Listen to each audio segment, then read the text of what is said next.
man, I love Spyro. He had some really good games when he came out. I mean, like, the original trilogy. I mean, after that, I kind of stopped paying attention. It makes you wonder what he's been up to nowadays.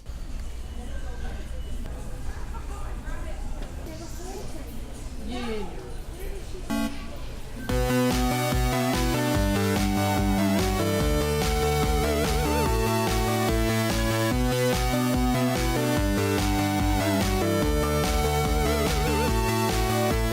The Legend of Spyro: Dawn of the Dragon for the Nintendo Wii. This game's actually the last of a trilogy made by Sierra Entertainment. I won't go into too much of the details of the whole history of what happened with Spyro, but let's just say he did things. He made games.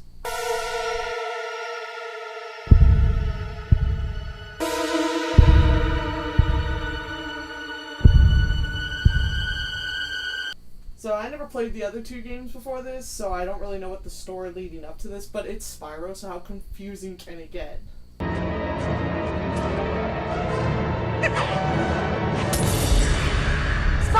stop! I can't. Get close to me, now!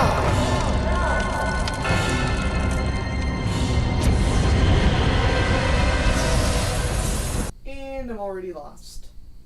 Well, to be fair, the game does an actually pretty decent job in having it where you can come in not knowing anything about the others because it'll reference things, kind of, but you can already sort of piece together what the story was.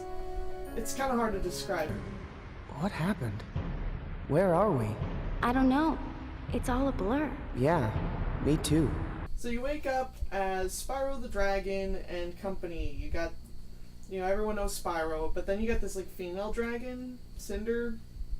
I don't know, love interest or something. Seems like she was evil once, though. Well, you are the Black Dragon, Cinder, the terror of the skies, the Dark Master's puppet. I was, but I'm not anymore. I'm not proud of the things I've done. And then you got Sparks. Oh, that figures. So they wake up and they're instantly shackled by these snake things. It's just the way the game's going to explain how come you can't go too far away from your companion. This is a co-op game, but we're going to get into gameplay a little bit later. So you wake up and you're attacked and you fight for a bit and then you meet... I had feared I might be too late. My name is Hunter. Hunter? No, seriously, is that supposed to be Hunter? Like, I'm sorry. I'm used to, like, 90s Hunter who does a lot of dude bro things. This guy seems way too capable. Of that, and he's got, like, this whole Legolas look for him. Like, he's... maybe it's a coincidence.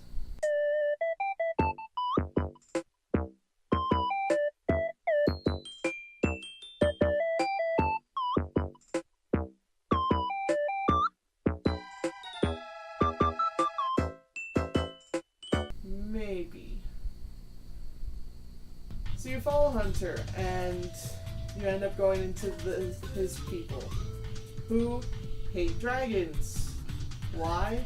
Because apparently this other dragon, who was a purple dragon before Spyro was a purple dragon, and he caused all this crap, and everyone hates him. So, you have to agree that the only way you can get Hunter out is by saving this other guy. Now this actually sounds like Hunter.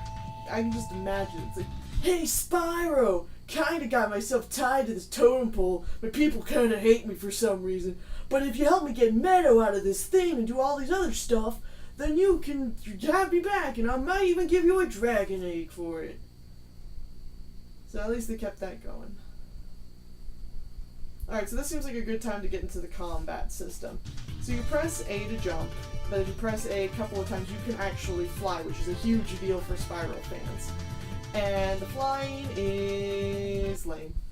It's not terrible, but there's instances where you wish you could sort of pick how high you want to be, especially in sections where you actually fight flying enemies.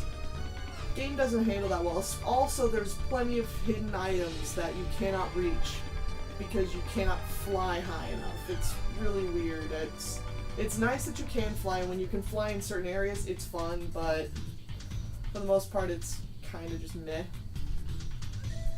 If you press B, that's your main attack, and it's just regular punching and kicking.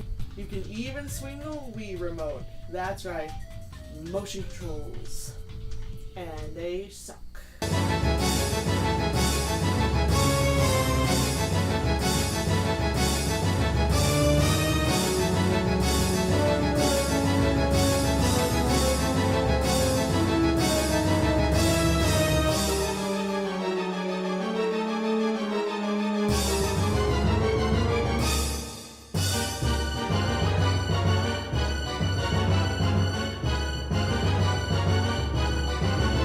For magic, you get superpowers. Spyro can not only shoot fire, but he can shoot ice, turn into a rock thing, and shoot lightning. And Cinder has the power of poison, fear, darkness, and wind. And it actually sort of has this interesting setup where when you press one button, you'll do a regular special attack, but if you upgrade it, you can have a secondary special attack, usually stronger, or added effects that weren't in the other one. It adds a little bit of RPG value, which is kind of fun. You have combos, but really, the combat is kind of lame, and that's pretty much where the weakest part of the game comes from. You'll go into a level, and you start a level, you have something to do, something to get, something to whatever, it's just you have a fetch quest of some sort, but you will be stopped by enemies non-stop. Like back to back. It is incredibly repetitive. The way to increase your health and magic meter are actually these crystals, which sound cool, but they're kind of lame because you're smacking them around and you're getting the magic and the healing from it, but then you have to wait for them to respawn, and sometimes they take a long time. And when you're facing against a boss fight, it is insane trying to survive. And sometimes the crystal placements are ridiculous. There's also an armor system. Throughout the level there are a bunch of collectibles you can get, including crystals that'll give you experience, crystals that'll give you health upgrades and magic upgrades, and then these chests that'll have armor that have secondary effects. These also add some customization with your character, though it's pretty random on what armor you're gonna get though. Like one playthrough I had it where Cinder just got all her armor and Spyro got like 2 pieces. So you kind of have to work around that. You do get little benefits for collecting all the things. In levels there are also these super bosses that you can only defeat by having Fury Power. Fury Power is this thing that when the magic gauge fills up at the top screen after fighting a bunch of guys, you can unlock Fury Mode, which is just this giant laser beam. And if you collect all of this armor set, you will be able to use Fury Power all the time. But without it, it's impossible to take these guys out. They're kind of just in the way. So, Hunter gets captured by his own people, and they will not let you save him unless you save this other guy, Meadow. So, this is actually the funnest part of the game. We're right off the bat after like 2 levels. This is pretty much the best part of the game. You get this open landscape, the music is beautiful, and you can just fly around, go wherever. You find Meadow after fighting a bunch of stupid guys, and he tells you that his leg is broken and he needs a raft. So to get to the raft, you need to get the weights so you can lower the raft. To get the weights though, you have to get the key from some dude. It's pretty much a fetch quest, but you get to explore a bit, which is fun. So you rescue Meadow, they trust you, Hunter leaves with you, and you're going off to go to the Dragon City!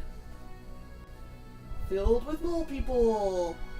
Just because it's called the Dragon City doesn't mean there's dragons in it. Talking about presentation for a bit here, the music is pretty good, pretty nice and beautiful. Like, I wouldn't say it's the most recognizable music, but it's enjoyable to listen to nonetheless. The voice acting is really weird. Hey, Spyro! Man, you're alive! Sparks! It's good to see you too. You okay? You know, a little stiff. Voice keeps changing, but I'm good. Hey, This reunion is really touching and everything, but There's this weird filter on everyone's voices. They sound like some weird Audacity error occurred when they were recording or something. No one bothered to fix it. It just sounds really odd. Graphically speaking, it's a pretty game. It has a lot of colors. Almost too much, though. It's very oversaturated and kind of has this glow effect. Everything's shiny and glowy, and it really hurts your eyes after a while and makes things harder to see at times. Only in like super bright areas. So after a bunch of doing the same thing over and over again, of fighting, doing stuff actually, you find out that your magic abilities also have certain things that they can do outside of battle.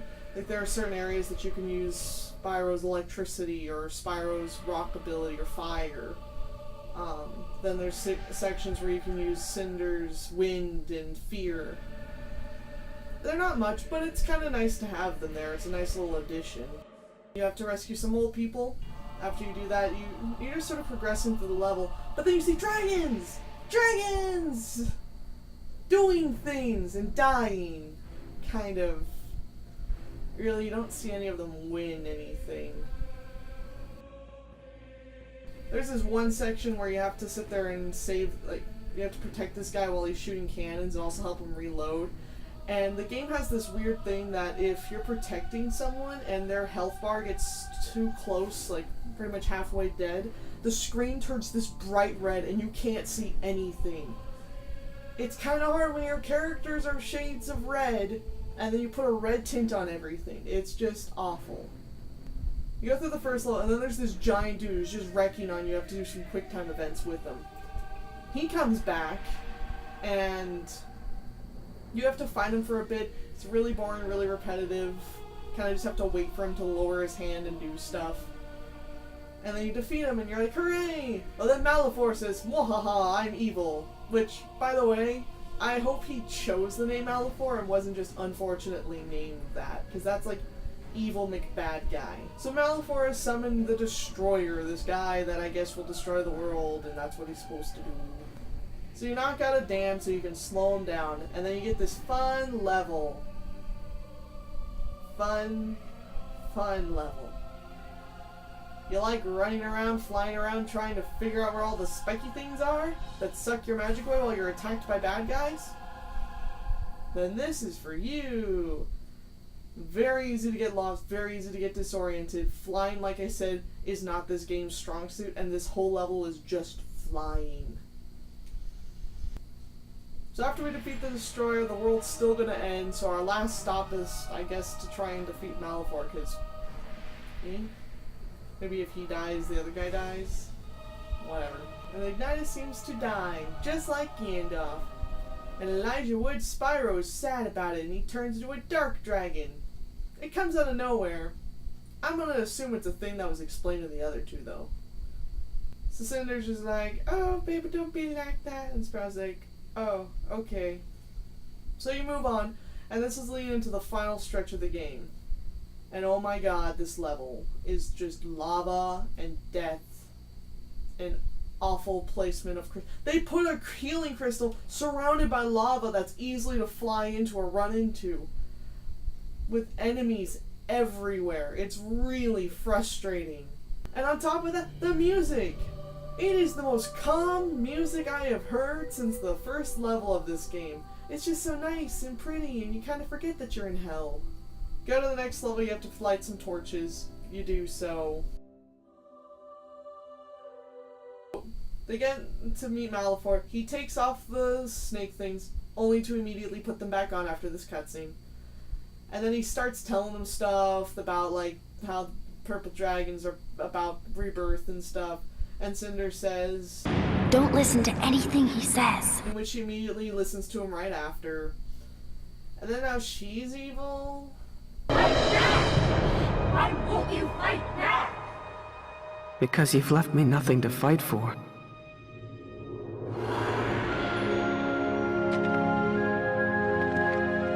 There's always something. Well, that accomplished nothing. So now we're into our final battle with Malformed. You get to fly through a red background trying to keep eye on where you are. It's supposed to be very big and dramatic, but it is kind of frustrating. And I didn't get any footage of it, but there's actually this glitch that tends to happen during his fight, in which one of your players can die, but you can still keep fighting anyways, even though that shouldn't happen. You can't kill him though, it's impossible to kill him, so you pretty much have to restart the whole battle anyways. This game is co-op, by the way, which is pretty fun, and it's about the only way I would ever suggest playing this game. So we defeat Malformed, and then Spyro's all like, the world's ending anyways, and Cinder's like, let's just go, and stuff, and then Spyro and them things love. And that was Spyro Dawn of the Dragon. Is it a good game? Yeah, I'm not gonna say it's the best game ever, but it's not that bad. It's just okay. Pretty much label this game around the same expectation that you would have on, say, a licensed video game. You know, the ones that are based off a television show or movie. It's better than some of those, but I would never say it's like worth full price for it. And as long as you have a buddy to play with you, though, it is pretty fun at times. Though, like I said, incredibly repetitive. Overall, just nothing really to write home about. You can revisit levels and collect things that you've missed when you first played through it, so you can 100% complete it. I completed the game 100%, but don't expect me to actually do that for every game. I think that's someone else's job. If you do happen to 100% complete the game, you can unlock some of these gallery modes where you get to see some of the concept art. So I might as well check that out, I suppose.